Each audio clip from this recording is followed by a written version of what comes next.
Here's that universal force. That's who made your hair, not Sears and Roebuck, not Target. Do you think that God put something on you that need to be cut off? Think about that. Everything the universe want me to have, I got the same thing Queen Elizabeth got.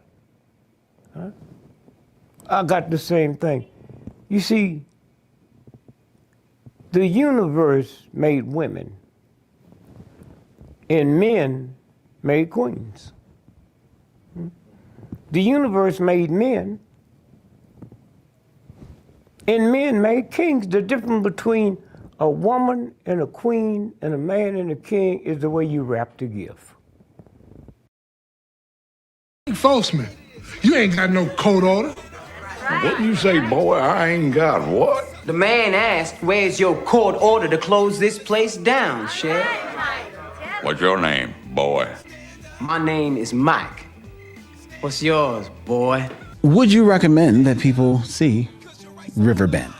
No, I don't want them to see it. I want them to buy it.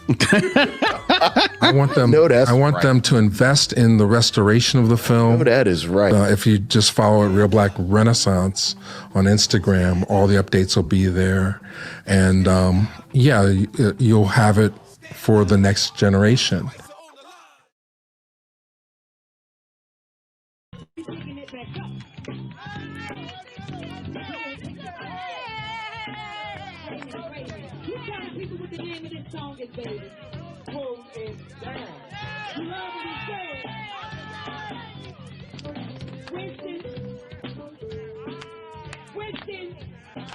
Come on up here, Winston. Thank you, baby. Will you tell the people what the name of this song is? Hold it down. It's called Hold It Down. And the message that I have to tell Philly, we got to hold it down. With all these corrupt politicians and all this mess going on, we need to hold it down.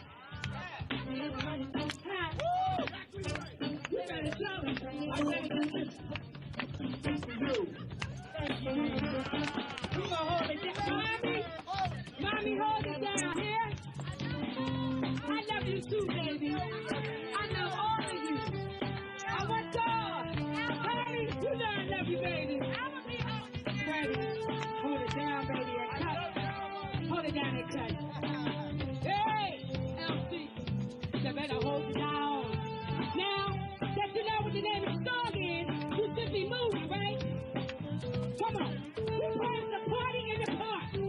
So you better hold it down. Move your body. Move your body. Now stop moving your mind. Cause it is something time. There are more than Jews out there that time. I mean, hold it down. Stop acting the clown show. Cause the things that you are causing us to frown. Is that true, baby? Big and shady head. Be posting about what done. I love you, baby. If it wasn't believing in the thing you said, I'd end up believing in that to spread. Get excited. Folks acting criminal. You're acting the softest too. Your body is excited. I said, hold it down. Hold it down. I said, hold it down. Hold it down. Hold it down.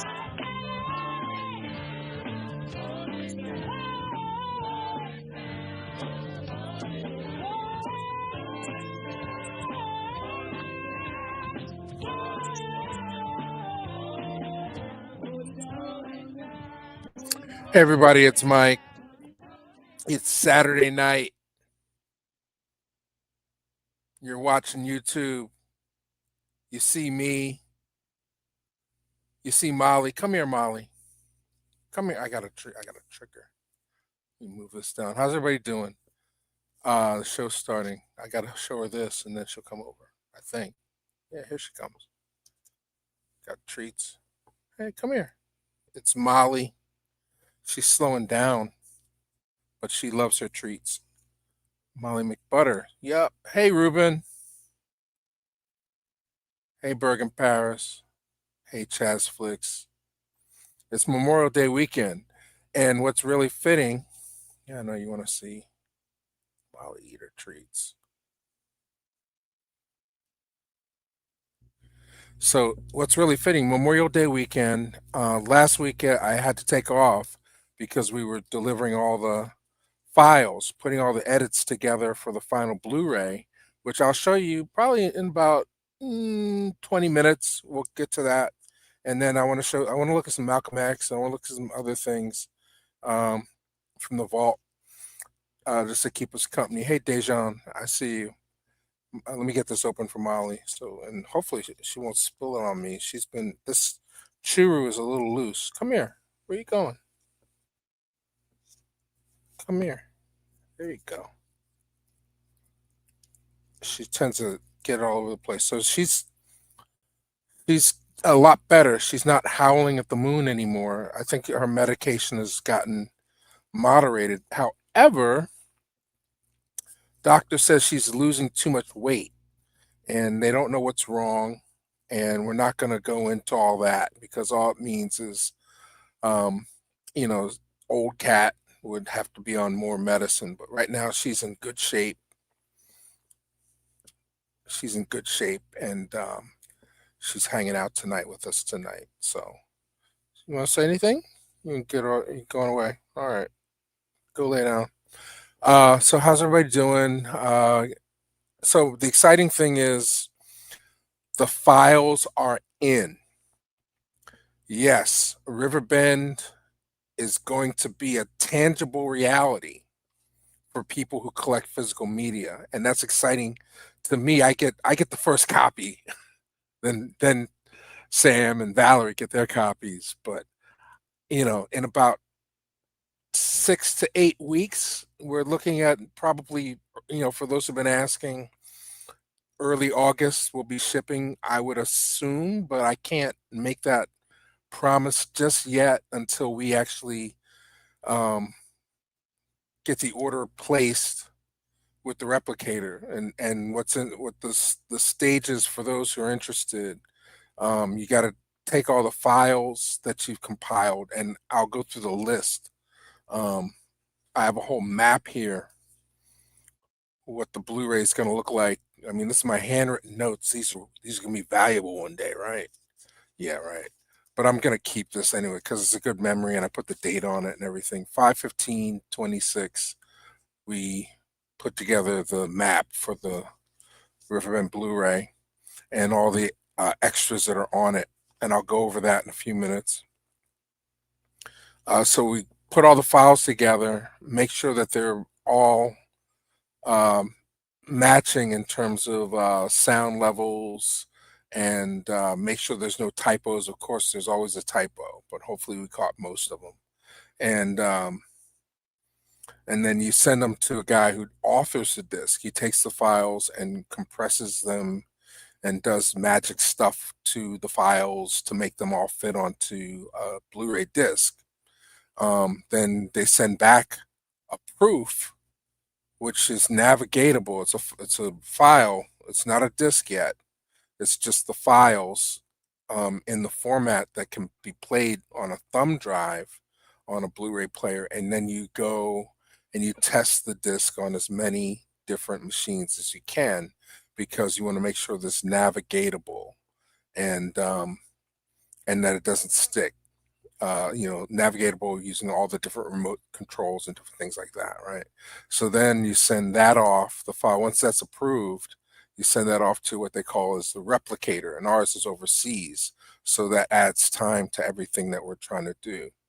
But we send the file electronically through the interwebs, and then about a month later, we start getting test discs back, right? And then we test those on those same machines to see if they play, that they don't skip or freeze, that everything is in order and that sounds good and all that good stuff. Then we said, go ahead and make the rest of them.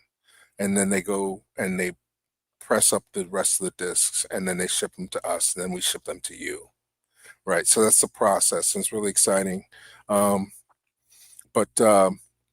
And I want to preview in about 15 minutes, if you're sticking around, and go get a sandwich. I want to show you the first looks at some of the special features that are going to be on this disc. And if you haven't ordered the disc already, let me put this on here. Shop.reelblack.com is there. Use Bookman, and you can, if you're watching this, it's no secret. You can save 10% off your purchases at shop.reelblack.com when you use the discount code Bookman. So that also applies to the Blu-ray disc. But if you want to kick in extra money, don't use the discount code, because all that money that goes through shop.reelblack.com, the profit goes to Reelblack, and we're still, in a little bit of a hole in terms of getting stuff out there to you. So we want to make as much money as possible on Riverbend as we can, so that we can then announce our next movie, which I'm really excited about. But how are you doing? Let me check the comments and banners, and then I'll set up another video for you guys to watch. So if you want merch, yes, Bergen Paris is right. Shop.reelblack.com. And we should definitely announce upcoming screenings of Riverbend where I'll be at.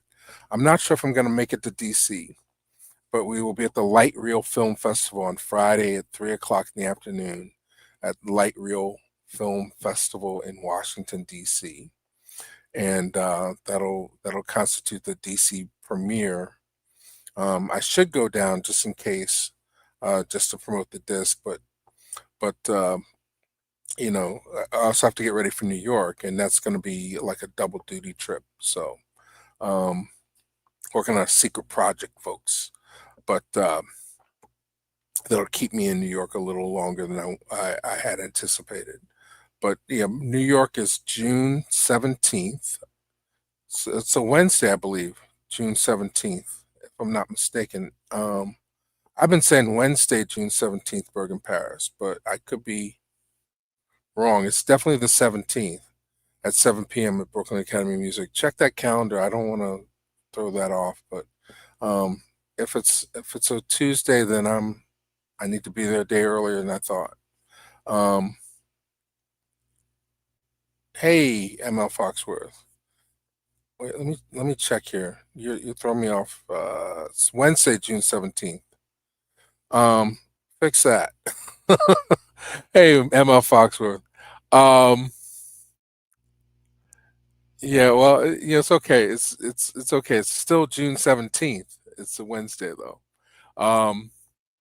No worries. Copy that. But anyway, shout out to the Mod Squad. I mean, I didn't make a call today, so Bergen Paris is in the building. I don't know if Chris Dragna is going to be joining us. It is Memorial Day weekend, so and we're celebrating our veterans with the announcement of Riverbend's special features. And in about 12 minutes, I'll be sharing with you a video from the Blu-ray release. So you'll be the first people to get a taste of some of the special features that are featured on this disc that you can get exclusively right now as we speak, in a limited edition slipcover edition, a slipcover by Aaron Kai, and the artwork looks just like this, more or less. It's going to be slightly different, but that's Aaron Kai's painting, and that's going to be the slipcover that you can order at shop.reelblack.com. And yeah, I'm really excited. I was up all night for 3 nights in a row. I mean, working on like 3 hours sleep every night, trying to make sure everything was right. And it was just like going back to school, it felt like, because everything I had worked towards as far as compiling information the last 3 years, since we met Sam Furstenberg and premiered Riverbend at the Denton Black Film Festival in January 2024, and then we're still doing screenings now. We had to compile all that data and put it together into this Blu-ray thing. So stay tuned. Hey, Donald. Hey, well, that's what's up. Donald is a big piece of the puzzle when it comes to Riverbend. He helped master some of the audio commentaries, as well as the soundtrack CD, which I don't have handy. I don't think I don't have one. I'll share it with you afterwards, and then we'll talk about some other stuff. But yeah, big shout out to Donald Cleveland and his efforts, and it took an army to put this thing together.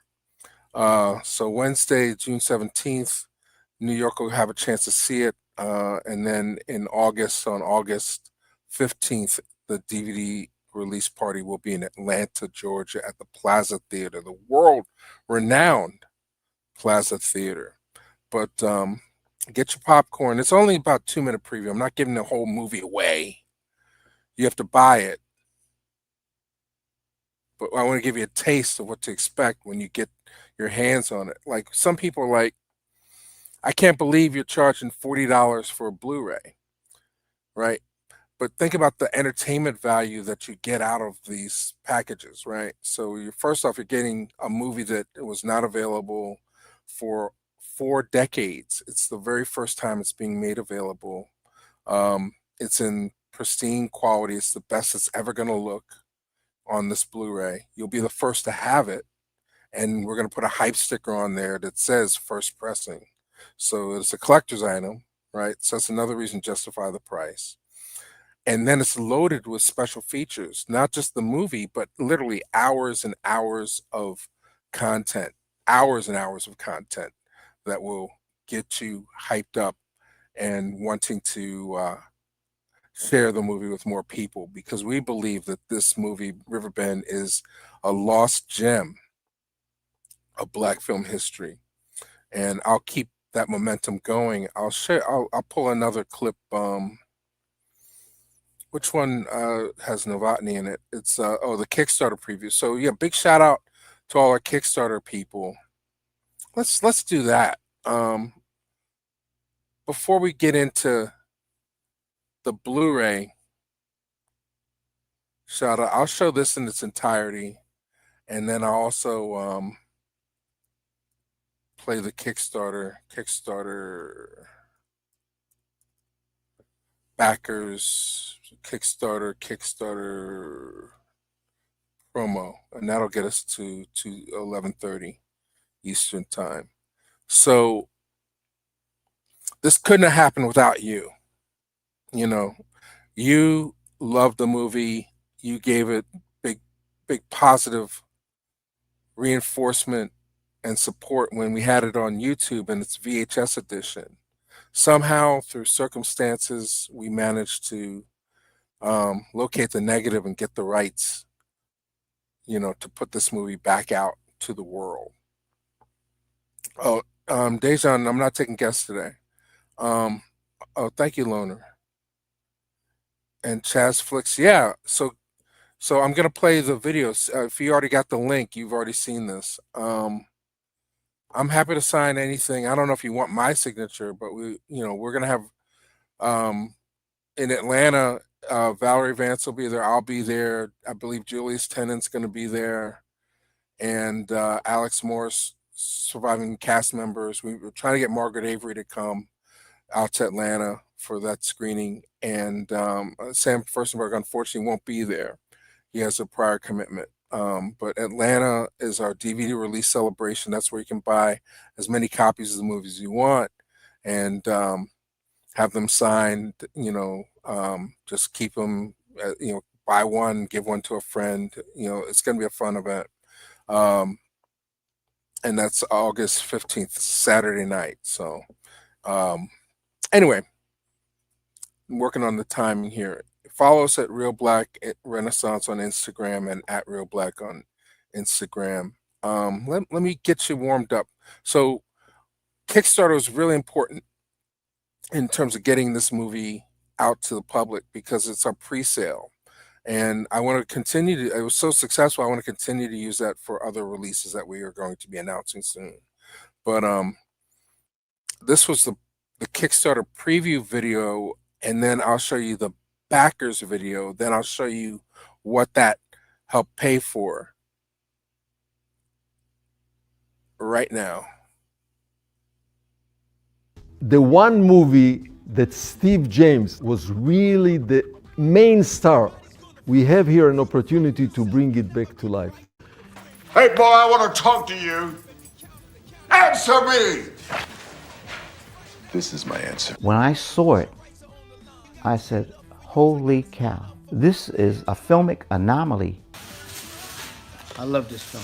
Hi, I'm Michael J. Dennis, and I'm the founder of Reelblack. Riverbend, starring Steve James and Margaret Avery, tells the story of 3 Black Vietnam soldiers who teach a small town how to stand up to an oppressive sheriff. Maybe you could stay here and help us protect ourselves. Or show us how to do it. Riverbend is an underwatched, overlooked classic. What I found was a forgotten chapter in Black cinema history. A film that should have been part of the conversation, but wasn't. But just to be buried, sure. I would say yes. I don't ever want to hear the words boy or colored used again. It was healing. It was an elixir from my soul with everything that's happening in the zeitgeist today. I think that we need this movie. After 2 years of legal hurdles, we secured the original elements from the Amazon MGM vault and restored the film in stunning 6K. I think he would be so happy that this movie is coming back to life. And now we invite you to be part of this journey. I think this is a film, so I think it's worth the money, and I think it's worth the time to sit in that theater for 2 hours and watch it and let it be the healing balm. If this work matters to you, join us. Make a pledge today.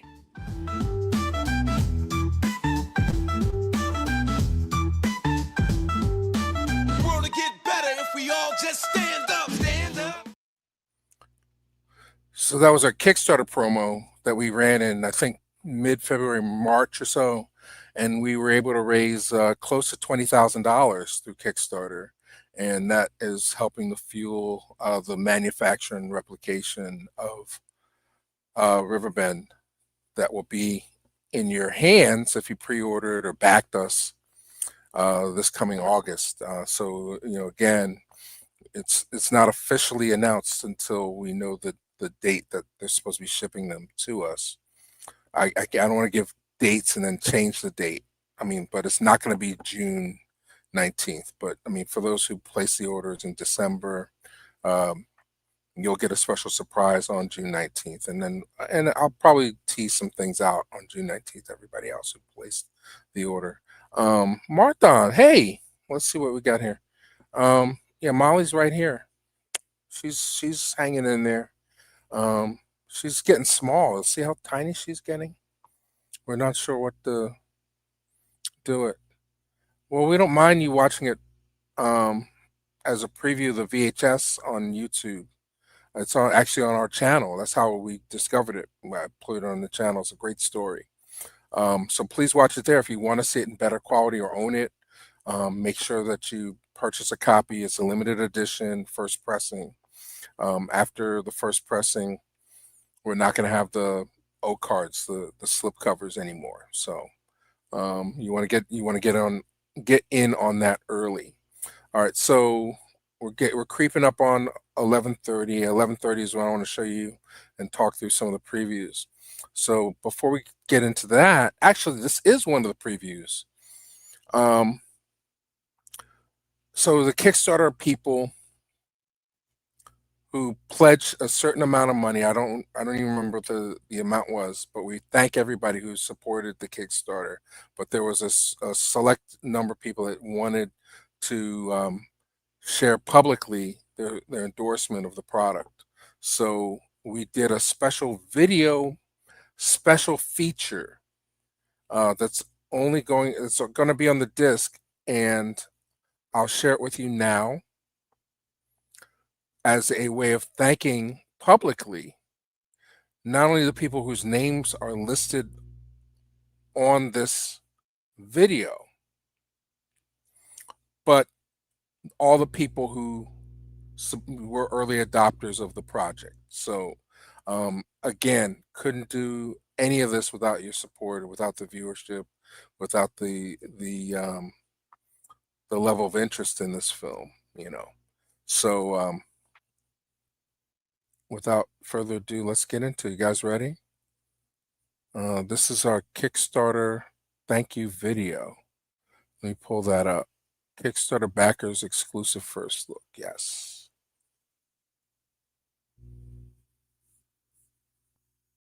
So what should I say? We're not going to name them. No. Not the names. Hey, and like as if I'm continuing or something separate. New business. Hey, okay. Hey, well, if I don't have it written exactly what I have to say, I get confused. Start over. Do the whole thing. Okay. We really like to thank all the people who contributed in the Kickstarter campaign that help us to make this dream of revising Riverbend a reality. Very good.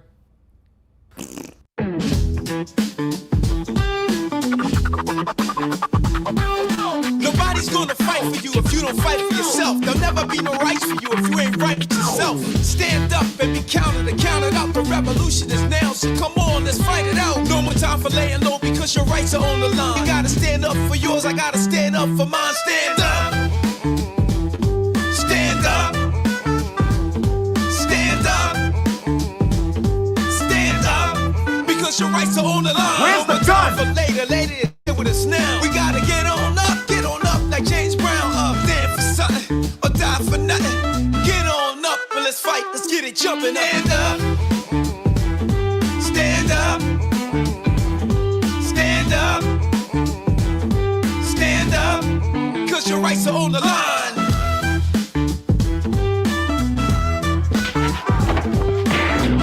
God damn it, get back. Oh, that's where I do it. Stand up. If you really are what you say Stand you up. are, Stand you up. can stay here and Stand help us up. protect Cause ourselves. your rights are on the line. Stand up for your rights. Stand up for what you believe in. Stand up for the people that give your life a lot of meaning. Stand up, man up, woman up, hands up. The world will get better if we all just stand up. What the hell is going on around here? Who's responsible for this? I am. Who the hell are you? All you need to know, Mayor, is that this is a civil uprising, and you're under arrest. Listen to me. I don't know what you want, but you'll never get away with this. Never. You in big trouble, boy. All right, but you got no respect for the mayor? Shut up. You got no respect for authority? Shut up. Hey, boy, I want to talk to you. Answer me! This is my answer.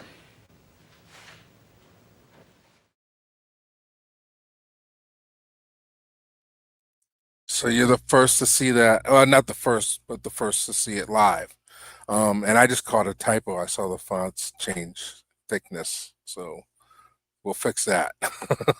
Always, you watch these things 100 times. Right, Molly? This is my quality control specialist, Molly McButters. So did you like that? I need to get some feedback. I know there's only a few people in the room, 24 watching right now, but did you like that? Are you ready to get into it? I'm gonna give her some more treat because she's been so good. There you go. All right, don't get on me. You liked it uptight. I love it. Okay. Donald, yes, I gotta fix it, but we've got like a couple extra days. As soon as I get done, I'm gonna fix it. Right on. Okay, yeah, Donald's in there. Let me see if I can find the screen that he's on. I think that's it. Donald, founding supporters. Let me see. In case you missed it. Yeah, so I'll go through the list. So Cinespeak, Juvie Productions, Dean Russell, Janet Jules Thompson, Charles Woods, they all not only supported the film at very critical stages, but contributed substantial amounts of money. The benefactors also supported, and big shout outs to them. MC Breeze did the music on this video, which is great. Crash Override, I believe, yeah, so he was in the building earlier. Hopefully he got it. Voyeur's here. He's on here. I believe you're on the next page. Voyeur's here in the building. Let's make sure we did that right. I'm so bleary-eyed, Voyeur. we're proofreading these credits. Voyeur definitely put some cash towards this, and I want to make sure that he's on here. But I sent it out to everybody. If anybody didn't get it or whatever, you know, we're just going over it. I'm just checking, proof checking. Yeah, there you are. I see you, Voyeur. You see yourself? He's on that page there. I don't know if he gives his government name out, so you figure it out for yourself. And then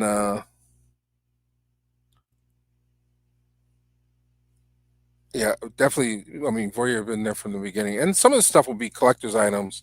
The soundtrack, as I mentioned before, I'm gonna pull this away.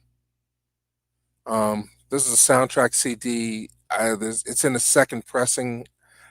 We expect to sell out when we go to Atlanta, so I'll be putting these on the shop pretty soon. As soon as I get the postage meter figured out, I'll start offering these in conjunction with the Blu-rays. So I think they're $30 and then 60 signed by Sam. So it's a fundraiser thing. It's a special edition. I know 30 is a lot for a CD. We might lower the price before we put it up. It might go to 15, but the signed ones will still be, 50 or $60. But we want everybody to have the music. I just heard something that was kind of weird. The cat is eating weird food this late, but it's okay. Anyway, all right. The time that I promised, we're going to look at some of the special features as they appear, and this might be my chance to catch some of these typos. But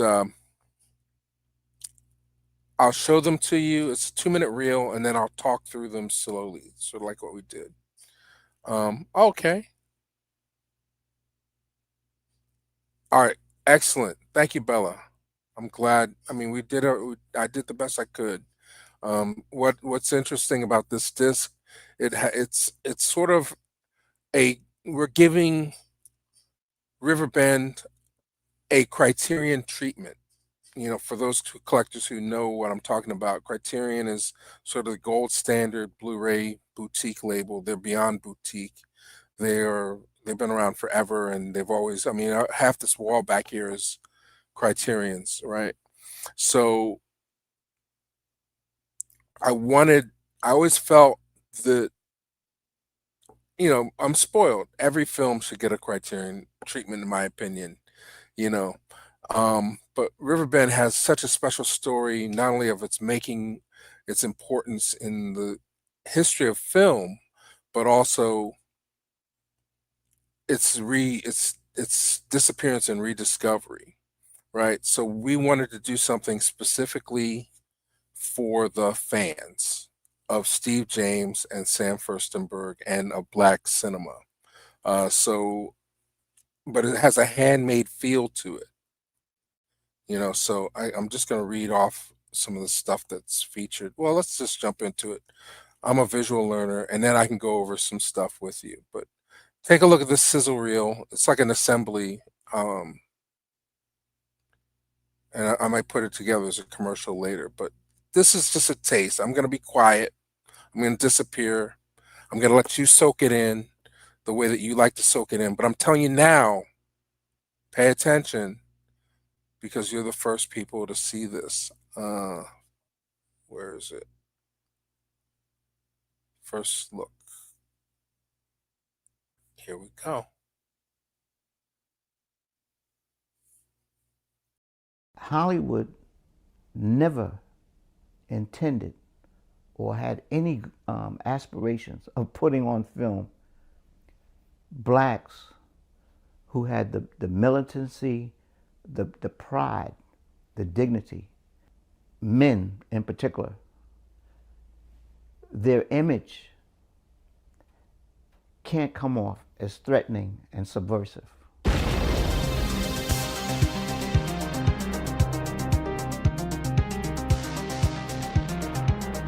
Hi, I'm Margaret Avery, and I play Belle.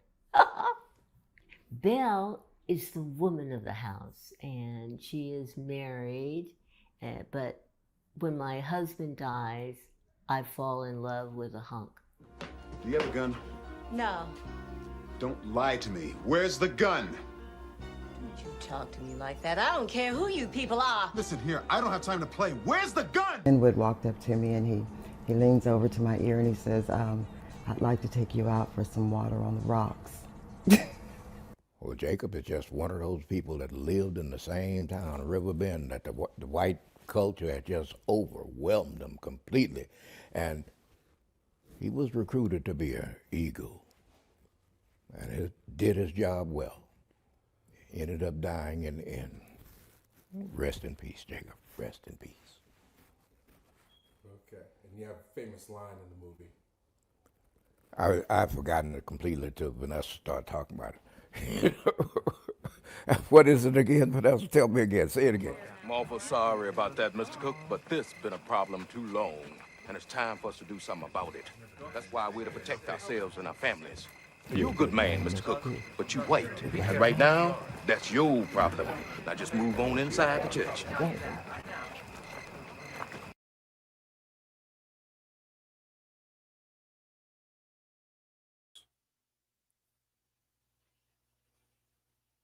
So that's just a taste of some of the special features that are going to be on the Riverbend Blu-ray edition from Reelblack Renaissance. And big shout out to everybody who contributed their time, effort, money, enthusiasm. Yeah, Martin, it's coming later. I tuned in late. We're just going to press, so I don't know the exact release date, but we're not going to have the Blu-ray on June 19th as we had planned. So please be patient with us, but it's going to be beautiful. The special features include the feature film with 2 audio commentary tracks, one featuring the cast of Riverbend, the surviving cast of Riverbend, and one featuring Debbie James and myself. Debbie is the daughter of Steve James, the late Steve James. And as you saw in that strip of stuff, there's going to be a featurette by Charles Woods, his analysis of the film, which runs about 7 minutes.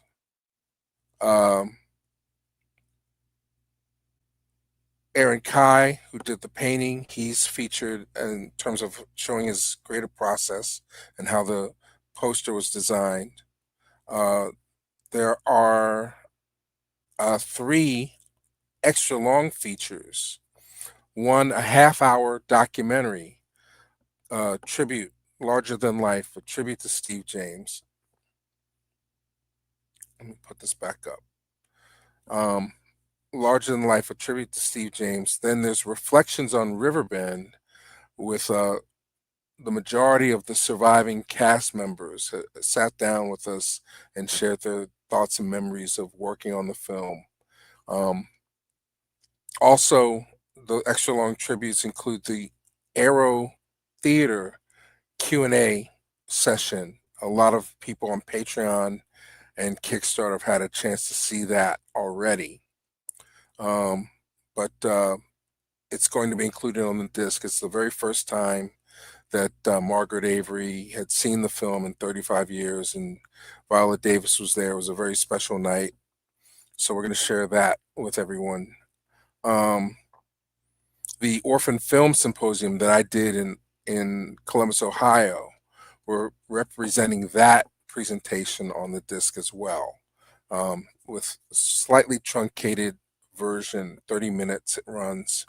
There's promos and deleted scenes. There's the original theatrical trailer as well as the Austin Film Society trailer. There's a Kickstarter pitch video that you just saw, which should be on the disc as well as promos that we did in supporting the disc. One deleted scene, because this is the director's cut of the film.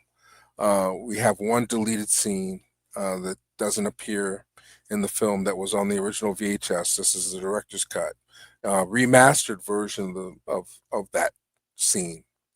all of it done, remastered in 6K, presented on Blu-ray HD.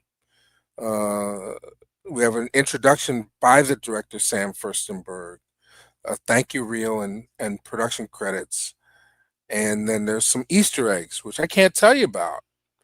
You have to just play around with your remote, and then you might find some special videos hiding around in the place to be, and then some, and then there's more. So it's hours of fun. Let's see. Hey, Ebony Knox. Hey, yeah, it's exciting. Did you pre-order it already, or you're waiting to get us a little bit closer to the date? Shop.reelblack.com is where you'll be able to get it, and proceeds will go towards our next release. So, okay, I appreciate that. Too short. You need more. Well, we're gonna bring you on, hopefully, Donald. I mean, I want to do a live stream once the product is in everybody's hands and have people. Then I will give the StreamYard out and have people talk about how enthused they are about having Riverbend in their hands the same way. Donald worked on mastering the audio tracks for the CD, which you should also have in your collection. So, and I like how we did the back cover. It kind of reminds me of an old 80s and 70s blaxploitation, album cover. Actually, I'll crack this one open, so you can see it. I mean, I have a bunch of them open, but why not open another one? So if you open this up, there's a hidden track on. Oh, did you? Well, Where has the album? But it's got the photos of the three amigos and the different people.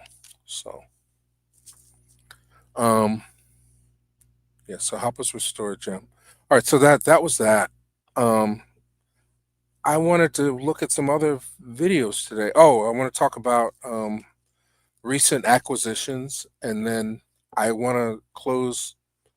I haven't seen this in a while. I think it's an important thing to look at right now, the way things are going. There's a video on the channel on Malcolm X. But behind me is a book I just picked up. It's been out for a while. It's on Lena Horne. It's from Turner Classic Movies Press, or Running Press, Temple University Running Press. And it's by Donald Bogle. I have most of Donald Bogle's books. I didn't have this one. And this is for, I'm researching a project. So I wanted to read this, hear what Donald Bogle has to say about Lena Horne. So I recommend that highly. And then I'm in the review business. So Hi Mom, one of my favorite underground classic movies from the 60s. Robert De Niro, early role of Robert De Niro. And it's directed by Brian De Palma. It's out now. I would say that this has got to be the definitive edition of Hi Mom. And I mean, it's got a 4K disc and a Blu-ray disc. And it's from Radiance Films. Our friends at Radiance Films, and it's got a reversible sleeve with the original artwork. I don't know if you see that, as well as it's not a newly commissioned artwork. It looks like it might be a French poster or something, but I haven't dug into the book yet to see what Radiance. But Radiance is quickly becoming a go-to label for me. And they also did a very nice rendition of Cutter's Way, and they do a lot of Japanese Yakuza films and things like that. Radiance Films I want to be Radiance Films for Black folks when I grow up.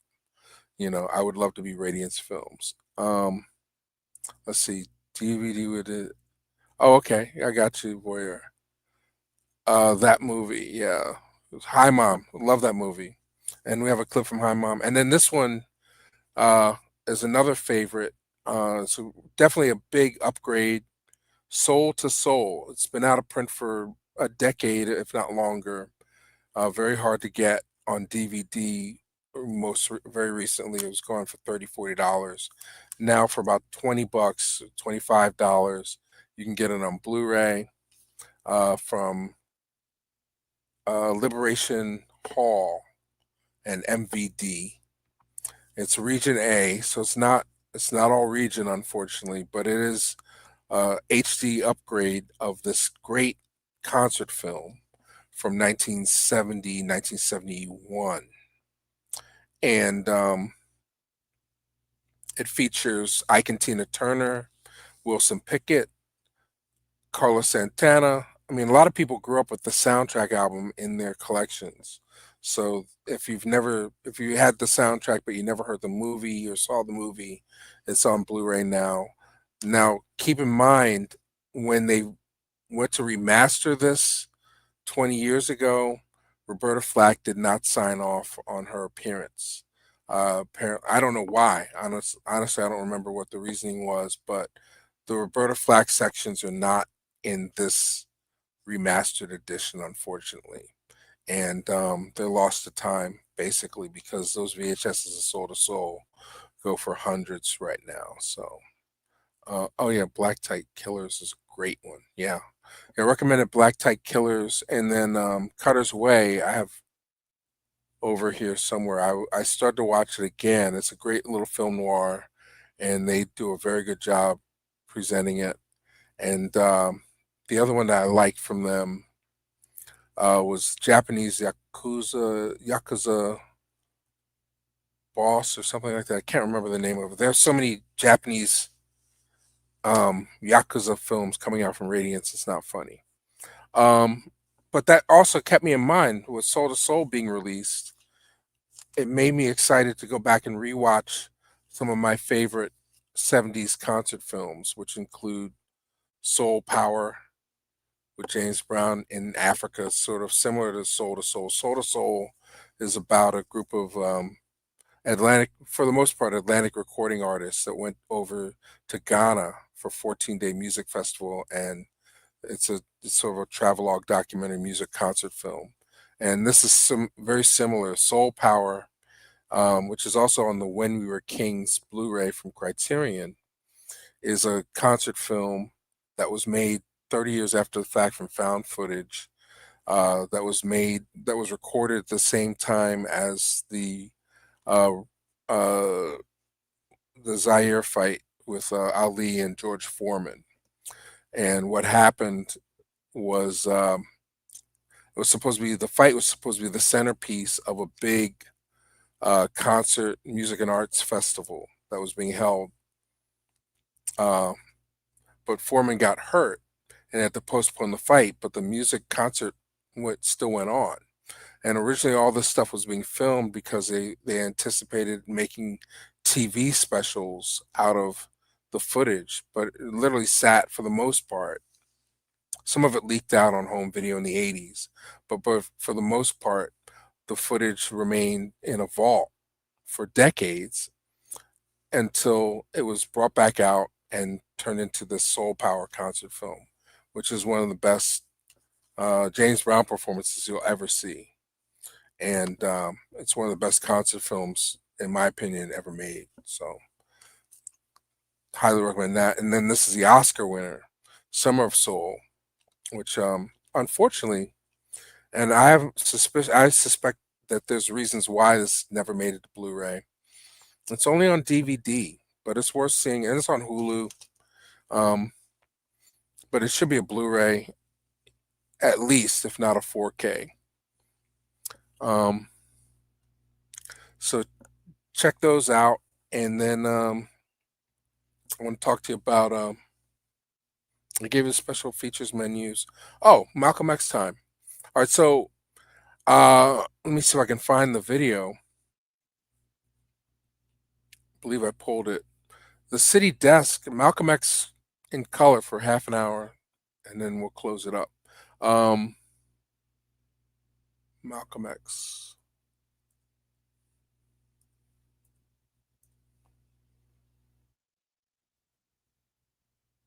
On City Desk. Okay. All right. So as we get into this new wannabe New World Order, a lot of stuff that occurred in the past we have to remind ourselves of. And this is one of my favorite videos on the whole channel. I mean, this is the interview at Berkeley, which is an hour long. I didn't want to show a whole hour tonight. Some of my favorite stuff. And, you know, we're here to help educate, entertain, enlighten, and empower through the magic of film. That's our mission statement for Reelblack TV. And, you know, Malcolm X, I think, was perceived as a adversary by the white mainstream establishment media of the time. Didn't understand what he was talking about. But he spoke such truth and understood so deeply the nature of the system of white supremacy that virtually everything he ever said that was recorded could have been recorded yesterday. So let's go back to March 17th, 1963. Malcolm X makes a TV appearance on the show City Desk. And here it is. And I'll be quiet, but I'll be on the side. And anything you want to say, I'll post up on the screen. So it runs about 25, 27 minutes. So it'll take us to 12:30, and then we'll wrap it up. So stick around. If not, thanks for watching. Please pre-order, spread the word about Riverbend. We're coming to New York. Donald's going to be there. Bergen Paris is going to be there. Chris Dragnet's going to be there. And all the cast and crew's going to be there. So get yourself tickets. I think tickets are going to go sale right after Labor Day. Or sorry, not Memorial Day, pardon me. And here we go, Malcolm X.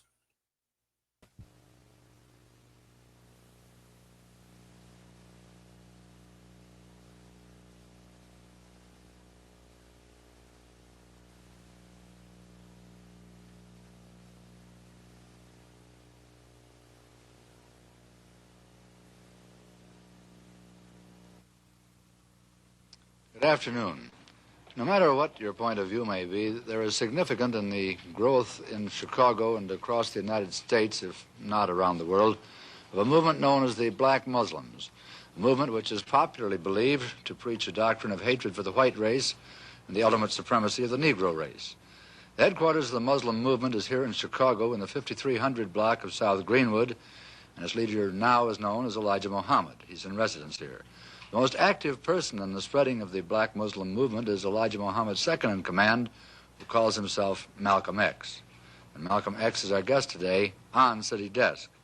Across the desk, our panelists this week are NBC newsmen Charles McCune, Floyd Calver, and Len O'Connor. And Mr. X, may I begin by asking you, if you will please, outline for us the platform and policies of the Muslim organization. Well, the platform that the Honorable Elijah Muhammad, our religious leader, stands upon is the platform of complete freedom, justice, and equality for the 20 million black people, or so-called Negroes here in America. And he teaches us that because of the seriousness of the condition that our people now find themselves in, that it's absolutely impossible to solve our problems with means other than religion. And he teaches us that the religion of Islam is the only religion that will instill within our people the incentive to stand on our own feet. And instead of trying to force ourselves upon whites or force ourselves into the white society or blame the white man for our predicament and constantly beg him for what he has, he says that the only way that we can solve our problem is to unite together among ourselves, among our own kind, clean ourselves up, rid ourselves of the evils that we've become addicted to here in this society, and try and solve our problem ourselves. Then I referred to the popular belief that the Muslims preach a hatred for the white race. You do not subscribe to this, then? No, I've never heard the Honorable Elijah Muhammad teach or preach hatred for anyone. He preaches hatred against evil, against drunkenness, against dope addiction, against poverty, and against having to beg for the things that a man is supposed to have. But I've never heard him teach us or any of his followers hatred toward any human being. Do you think that some of his followers possibly then have misinterpreted the word that they've heard and follow a practice of hatred for the white race? I don't think that any Muslim practices hatred toward anyone. We have businesses around the country that are patronized by whites, and we have many businesses here in Chicago, and our customers are white as well as our own kind. And a white person can go into any of these places of business, and he'll have to admit that he is treated with more respect, and he finds more dignity there than he will find among the so-called Negroes who profess to be teaching love for everyone. Twice you've referred to the Negroes, the so-called Negroes. You find some fault with this description, Yes. I gather. Mr. Muhammad teaches us that Negro is a term that was applied to us during slavery by the slave master. And right today, it's a term that is used only to point out the descendant of slaves. It's never used for black people, period. Africans can come to this country. They aren't called Negroes. And if they are called Negroes, they resent it. So if Negro meant black, as we've been taught, it would be a term that would be applicable to or applicable to everyone. But he says that it is something that means a slave, or something who is, it means something that has been left out of society, politically, economically, educationally, and otherwise. You don't think of it as an anthropological term? Definitely. It's not an anthropological term. It's a slave term. And it was a term that was invented in America and was used by the slave makers, slave traders, and slave masters, and attached to the property or the chattel or merchandise that our people represented in that particular day. Mr. O'Connor. What is your real name? Malcolm X. Is that your legal name? As far as I'm concerned, it's my legal name. Have you been to court to establish that I didn't have to go to court to be called Murphy or Jones or Smith. Excuse me for answering you this way. That's if all right. a Chinese person were to say his name was Patrick Murphy, you would look at him like he's insane, because Murphy is an Irish name, a European name, or the name that has a Caucasian or white background. And a yellow person, Chinese is a yellow man, and he has nothing to do or no connection whatsoever with the name Murphy.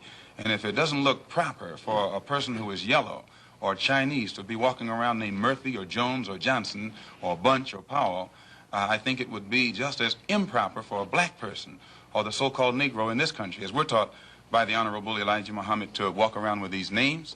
And therefore he teaches us that during slavery, the same slave master who owned us put his last name on us to denote that we were his property.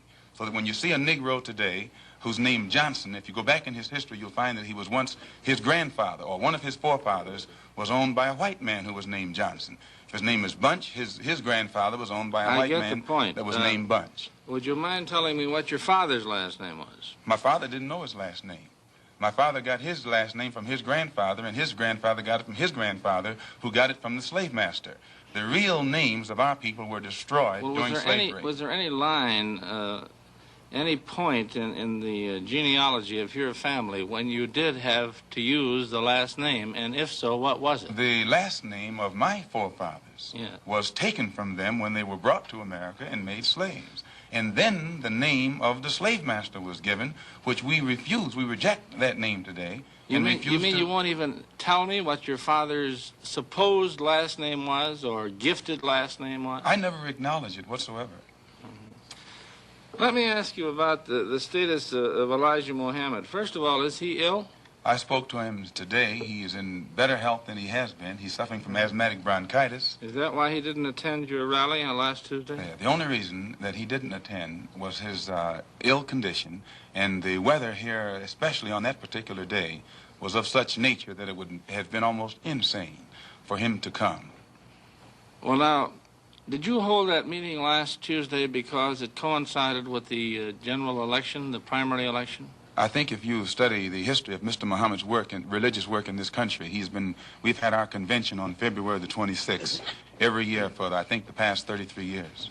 Well, now, while you don't care to discuss your former name or the name that the slave master gave to your antecedents, it is a matter of record that Muhammad's last name was Poole, Elijah Poole. No, that's the name that his slave master gave to his grandfather or great-grandfather, but that's not his name. Well, his mother and father thought when they called him Elijah Poole that that was his name. They didn't know any better. Well, if they didn't know any better or not, they thought that was his name. Yes, sir, but sir... But what I'm trying to find out is when did he cease to be Elijah Poole and get to be Elijah Muhammad? In 1931, I think it was, in Detroit, he was taught the true history of our people and made aware at that time that he was wearing an English name, and by not being an Englishman, he looked out of place.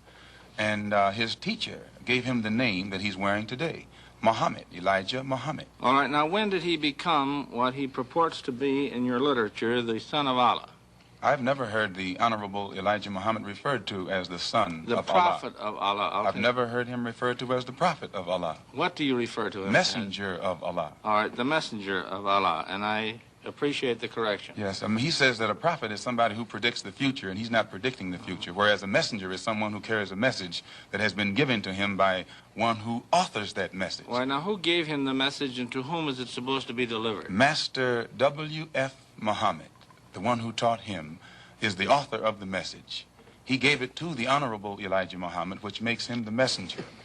And he's to deliver that message of truth and righteousness to the 20 million American so-called Negroes, which means he's to teach us the truth, which will awaken us, and then show us how to live a life of righteousness, which will automatically qualify us for recognition as human beings by all other righteous human beings here on this earth. Well, now, one other question. With reference to what Mr. Hurlbut asked you a little bit ago, you took a very moderate position of wanting independence without having any hatred for the whites. Do I understand that correctly? Hatred is not involved in it whatsoever. Well, I recall in a recent plane crash, 2 or 3 years ago, or less than that, a charter flight on Air France in which a group of people from Atlanta, Georgia, were, as they say in the business, as they took off from Orly Field. And you were quoted at that time as expressing great gratification that this tragedy had occurred. Do you recall that? I recall it. What did you say? Do you remember? The press misinterpreted it and misrepresented it. What did you say? They said that it was made at a Muslim meeting. It wasn't. It was made at a rally of Negroes, Baptist, Methodist, Catholic, and otherwise in Los Angeles, who were rallying to protest the brutal shooting of 7 unarmed Negroes and what did you by say? heavily armed white policemen in the city of Los Angeles. And because we are a people who have been taught by the Honorable Elijah Muhammad to never carry weapons of any kind, but to get on God's side and rely on God to fight our battles for us, at the time that these brothers were shot down so brutally, I pointed out at the funeral of the brother who died that God would step in and take a hand in giving us some form of justice for the brutal killing of our brother. And when the plane crashed in France, I pointed out to the crowd at this rally that this was an act of God showing his wrath or complete resentment over the brutal form of injustice that had been inflicted upon our poor unarmed brothers. Were you saying that, or do you believe that? At that time, Dr. Billy Graham was in a crusade in Chicago, and the press, your papers here in this city, quoted Billy Graham of also saying that plane crash was an act of God. And if you take time to check the newspapers, I think that you'll find that this is correct. But no one thought that Billy Graham was so wrong when he attributed the crash of this plane to his God. But when we say that it come from our God, then we're looked upon as being, outrageous. I know, but you took the position that this was a matter of satisfaction to you for an injustice done against you, and I think that that's a trifle severe. We did not think that it was a coincidence that 120 of the whites on this plane came from the state of Georgia, a state that has the worst record in the history of America for the mistreatment of black people in this country. Worse than Mississippi? They maybe are a little less Mississippi is a little less hypocritical today than Georgia, but both of them are still practicing the same thing. Now the whites in Georgia bite Negroes with a smile, whereas they used to bite them with a growl. But they're still being bitten, and we don't think that it is any worse to be bitten with a smile than it is to be bitten with a growl. Mr. Calvert. While we're on the subject of Mississippi, what is your organization's position of what happened in Mississippi in the past 6 months? Such as what? Such as the James Meredith incident and the enrollment of him in the university. Well, the Honorable Elijah Muhammad wants justice for every one of the 20 million so-called Negroes, and to just take one Negro and stick him in college with the aid of 15,000 troops, and at a cost of $6,000, is a disgrace. It's a waste of taxpayers' money.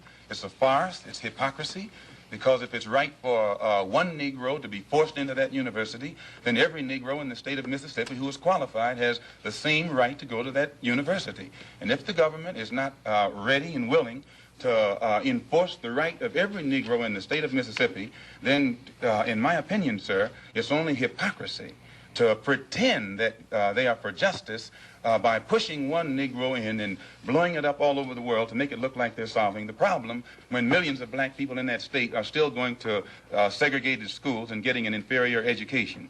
Does your organization encourage members to attempt to enter schools that have been known as all white in the past? The Honorable Elijah Muhammad doesn't discourage us from attending white schools, but he does say that it is better for us to go to our own schools, and after we have a thorough knowledge of ourselves, of our own kind, and racial dignity has been instilled within us, then we can go to anyone's school and we'll still retain our race pride, our racial dignity, and we will be able to avoid the subservient inferiority complex that most Negroes have or that is instilled within most Negroes who receive this sort of integrated education. Well, you have a private school operating here in Chicago, at least, and possibly elsewhere.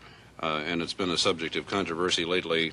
What is the acceptance of people who come out of your private schools into schools of higher learning? Yes, we have many students who have graduated from the University of Islam on 54th and Greenwood that are now attending other schools. In fact, just as an example, one of Mr. Muhammad's sons never attended any school in his life but the University of Islam. He later attended DePaul University. He also attended the University of Chicago, and at present he's attending Al-Azhar University in Cairo, one of the oldest Muslim schools in the world. And his daughter-in-law also, who went to school here, is attending the University of Cairo. And then we have other students who have graduated that are attending other colleges and universities in this country. And in our school, we never have any delinquency problems. We never have any dropouts. We never have any disrespect for authority or disrespect for parents. We don't have any kind of juvenile delinquency. All of the things that the regular school system is complaining about, the critics and the most severe critics of Mr. Muhammad has to admit that we aren't plagued with those same problems in our own school. I have listened to your leader, at least on one occasion in convention here. It was 2 years ago, and at that time he advocated the separate state proposition of giving the what you call the so-called American Negro a separate state in which to live, to make their own way.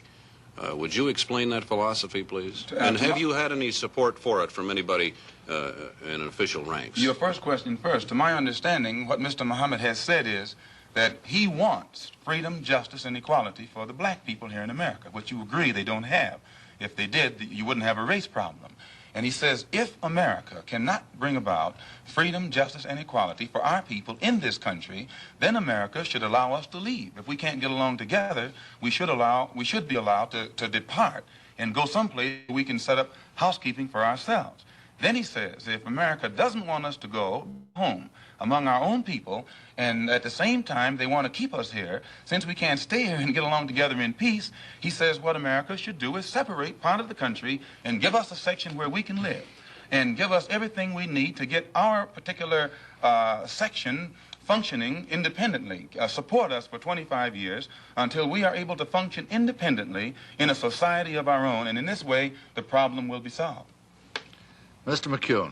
You say there's no juvenile delinquency. What is the discipline that you number one, excuse me, practice? Sir. One of the first things that Mr. Muhammad teaches is you have to set an example if you want others to do right. And he teaches the grown-up Muslims to live a highly disciplined and a highly moral life of high morals.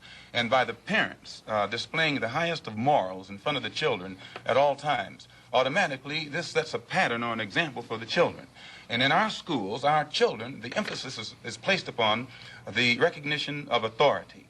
And by the children recognizing authority and respecting authority, it's easy for anyone who is in authority to teach the child and discipline the child and make the child aware of the importance of living a life in accord with the law even after he grows up. How did you happen to join the Muslim movement? I was in prison. I was a very wayward, criminal, backward, illiterate, uneducated, and whatever other negative characteristics you can think of type of person until I heard the teachings of the Honorable Elijah Muhammad. And because of the impact that it had upon me in giving me a desire to reform myself and rehabilitate myself for the first time in my life, and also being able to see the effect that it had upon others, this is what made me accept it. And plus, prior to hearing what he teaches, I had no interest whatsoever in anything serious or any kind of educational pursuits. And I noticed that after being exposed to the religious teachings of the Honorable Elijah Muhammad, immediately it instilled within me such a high degree of racial pride and racial dignity that I wanted to be somebody, and I realized that I couldn't be anybody by begging the white man for what he had, but that I had to get out here and try and do something for myself or make something out of myself. What has been the growth of the Muslim movement? There are conflicting reports as to how many Muslims there are in the United States. Can you tell us? Well, most critics say that the dissatisfied follow Muhammad, that the unemployed and the oppressed follow Muhammad. And I think you'll agree, the sociologists, the economists, and other experts say that the masses of black people are dissatisfied, unemployed, oppressed, and fed up, so that he actually gets his support at the mass level. But now you have other Negroes at the class level who pretend not to go for him, because usually their job has been given to them by the white man. They have positions to which they have been appointed, and they think that the only way that they can protect their job is by pretending in front of the white man that they don't go for Mr. Muhammad either. But you find that he gets how many support Muslims at do all you levels. say there are in numbers? I couldn't say. I've never heard him say, and he's the only one who would know. 500,000? I couldn't say. I think that anyone who does say is not in a position to know, and anyone who knows wouldn't say. What do you think that the Urban League and the NAACP have accomplished for your people? What's your attitude Well, in toward their them? own way, they have been doing their best to bring about freedom, justice, and equality and human dignity for the black people in this country. But today you have such an intense degree of dissatisfaction and impatience existing among our people at the mass level that it is almost impossible to come to them with a program that's going to take another 100 years to solve their problem, and they still be satisfied to wait. So that they have, the Urban League and the NAACP has done a good job within their understanding. But today it takes more immediate solutions. And the solution that the Honorable Elijah Muhammad has is immediate. It's more practical. You think they're not moving fast enough? Well, they're moving as fast as they can. But that's not fast enough for the masses of black people. If a person is sitting on a warm stove and you get ready to let him up, no matter how slow you are, he has patience because it's only warm. But the masses of black people who are sitting on a hot stove, they're impatient. And no matter how fast you say progress is being made toward letting them up, that progress is not fast enough for them. Well, the NAACP and the Urban League have both been critical of the Muslims. The NAACP and Urban League have been maneuvered into criticizing us against their own will. Usually the divide and conquer tactics have always been used by the oppressor to keep the oppressed oppressed. And the NAACP has been used against the Muslims. Efforts have been made to use us against them, but the Honorable Elijah Muhammad says he'll work with the NAACP, the Urban League, and any other Negro organization that wants to uplift the black man as long as it doesn't conflict with our religious principles. Well, I remember once when Elijah was quoted as having said that the Urban League and the NAACP sold out to the white man. Has he ever made that statement to my knowledge, I don't think that he has said that they sold out to the white man. I've heard him say that. Is that his feeling? The NAACP has been in existence for 54 years. And they elect a new national president every year, and they have never elected a black man to sit in that capacity. Arthur Spingarn has been president of the NAACP for 24 years. And so in this sense, it means that either they're practicing the same discrimination that they accuse the white man of practicing, they're practicing it themselves, or else they're not qualifying other Negroes in that organization for positions of leadership. This is our only criticism. You personally feel that they have sold out to the white man? You personally feel that those organizations have sold out to the white man? I don't think that they would knowingly allow themselves to be used or misused against their own people. So if they are failing to do the job that our people expect of them, probably it's just through lack of understanding. But today their understanding is increasing, and you'll find that they're developing a better ability to work with all different factions for the betterment of our people. Malcolm, how do you yourself feel about the white man? I believe that the white man has done a great injustice to the black man in this country by having kidnapped our people and brought us here and down to the level that we're on today. And today, instead of approaching the factors that their original mistake has created, instead of approaching these factors objectively and realistically, the greatest sin that they're doing now is trying to pretend that they never committed a crime, that they never did any wrong. And when the Honorable Elijah Muhammad points out the injustices that our people are suffering, they make that sin worse by accusing him of teaching hate, or by accusing him of black supremacy, or by accusing him of advocating violence, simply because he is pointing out the real factors in the problem. We have a little time left. You don't have to hurry so much, Malcolm. You were born in Omaha, is that right? Yes, sir. And your family left Omaha when you were, what, 1 year old? I imagine about a year old. And why did they leave Omaha? Well, to my understanding, the Ku Klux Klan burned down one of their homes in Omaha. This made your family feel very unhappy, I'm sure. Well, insecure, if not unhappy. So you must have a somewhat prejudiced point of view, a personally prejudiced point of view. In other words, you cannot look at this in a broad, academic sort of way, really, can you? I think that's incorrect, because despite the fact that that happened in Omaha, and then when we moved to Lansing, Michigan, our home was burned down again. In fact, my father was killed by the Ku Klux Klan. And despite all of that, no one was more thoroughly integrated with whites than I. No one has lived more so in the society of whites than I. And it was only until I became a Muslim that I ceased living in the society of whites. You say you were thoroughly integrated with the whites, Malcolm. Yes. Do you have white people in your family background? Definitely. Most Negroes in this country have whites in their family background. And how are you going to differentiate between the white blood that's in you and the Negro blood that's in you? And you don't mind my using the term Negro because you use this yourself. I use it interchangeably. I know you do. Why do you do that? Well, I use it if it fits the purpose to use it, but I use it against my will. Do you? But you used it voluntarily in describing the incident in Los Angeles. Still, I use it against my will. I guess the teachings weren't thoroughly inculcated. No, but when I say to you that the cops in Los Angeles shot down 7 unarmed Negroes, every Negro in the audience knows what I'm talking about. But when I say that they shot 7 Muslims, then a lot of the Negroes don't realize that you're still talking about Negroes. I suppose you said 7 colored people because you say you used the term colored people. If you said... I don't think I used the word colored on this program. Yes, you did. You did when we started. Not colored. I think so. Black people, I'm sorry. You did say black. Well, we can use black, and that fits everybody. Okay. But, sir, the black... Now, let me get back to another point that you made. You said that you go back home. Now, what do you mean by back home?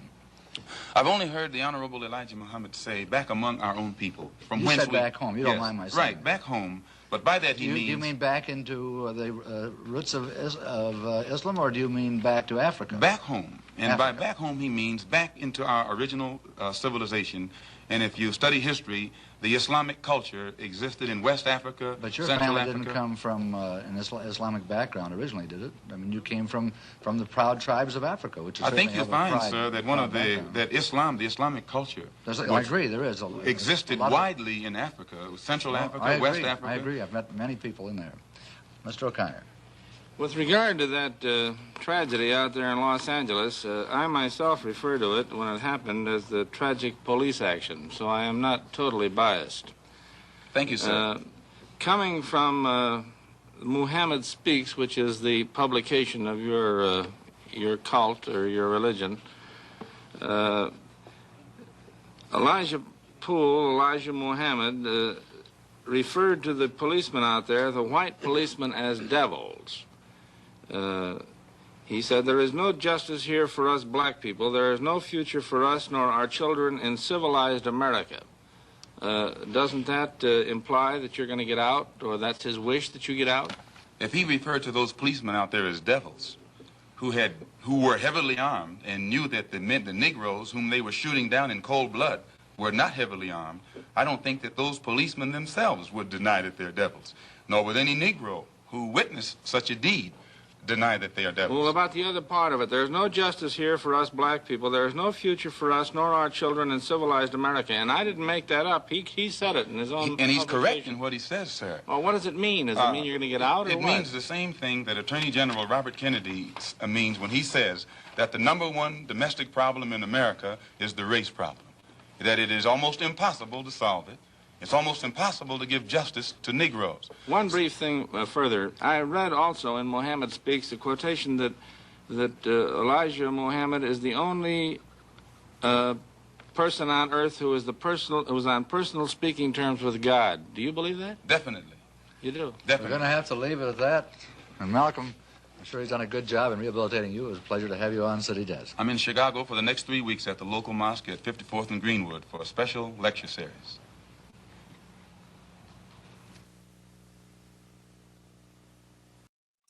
So City Desk, 1963, March 1963. And so fitting in some ways, you know, that he's talking about justice for the black man. Riverbend deals with justice for the oppressed citizens of Riverbend, Georgia. And once again, if you haven't already, please, please, please consider pre-ordering Riverbend. We got some amazing special features. I mean, it's just been a fun ride to put this whole package together for everyone. And once again, I thank everybody who's contributed so far, and everybody, either in time, money, or energy, or just getting the word out, writing a review in Letterboxd or what have you. You know, it's really important that we do well with our first release so that we can continue to unearth and rediscover, reclaim, restore, reissue, whatever the rewords are, the lost gems of black cinema.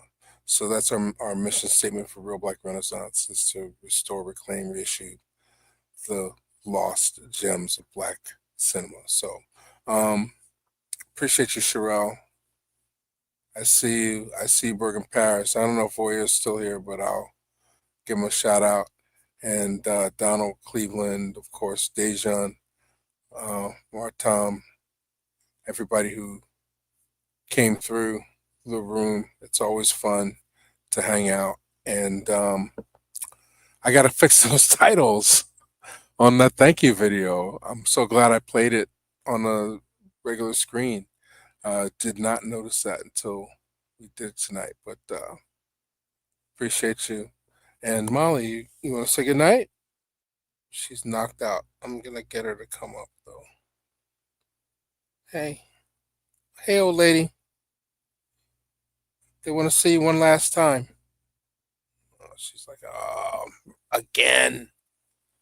Again. Hang on. Again. She's gotten so cuddly in her old age. All right, let me find something to close with. Oh, rest in peace, Rob Bass. You know, everybody in the world is going to play that. I don't need the feed blocked. But if you like, subscribe, please do all that good stuff. Let me see. Do I have James Brown? Let's finish. Let's close with some James Brown since we're talking about him.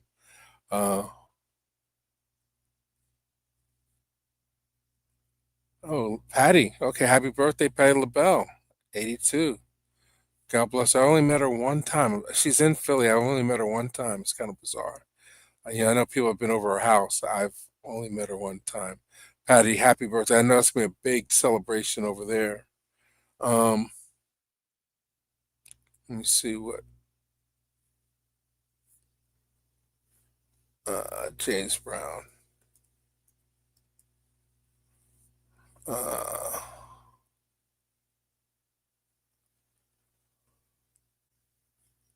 Okay. All right. So we're queued up. Rest in power, Rob Bass. We'll see you next week. I'm sure of that, because we're going to be continuing to talk. Oh, actually, you know what? next Saturday I will be around. Next Friday I'll be at the Philly Expo. Mr. T is going to be there. I hope I get a chance to see him at least. I'm not in a position to buy his photograph and autograph. I mean, I love Mr. T, but you know, these these fan expos are fantastic for meeting some of your favorite heroes. And Mr. T is going to be there Friday night at the same time that we're going to be there with Riverbend. So if you're at Philly Expo or you know anybody who's coming, please come through. DM me if you're in the building. Let's try and meet up. I'll be there all day for the most part Friday until the night when we screen at 7:30 p.m. as part of the after hours. And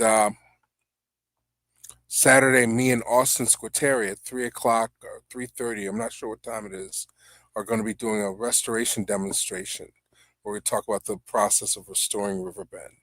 So without further ado, I'm going to check out. It's 12:30 on the nose. So let's get out of here with some James Brown. Peace and blessings. Thanks for watching. Have a good one. Most of the dances they were taken from James Brown. One way or another, every step you see is James Brown. Boogaloo is probably one of the hardest dances in the world. I used to get dizzy doing it. And I'll go right straight through the dances and give you a variation. It'll blow your mind. I used to do a little tap dancing too. The Boogaloo.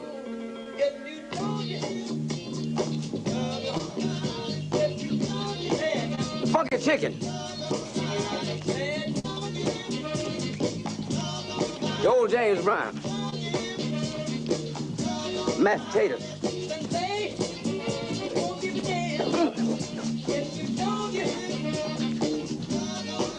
And camel walk. I did this in the Tammy show.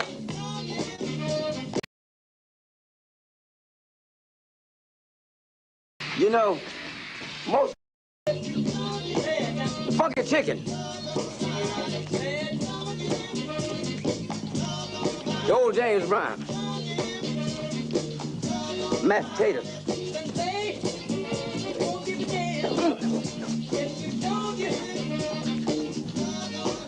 And camel walk.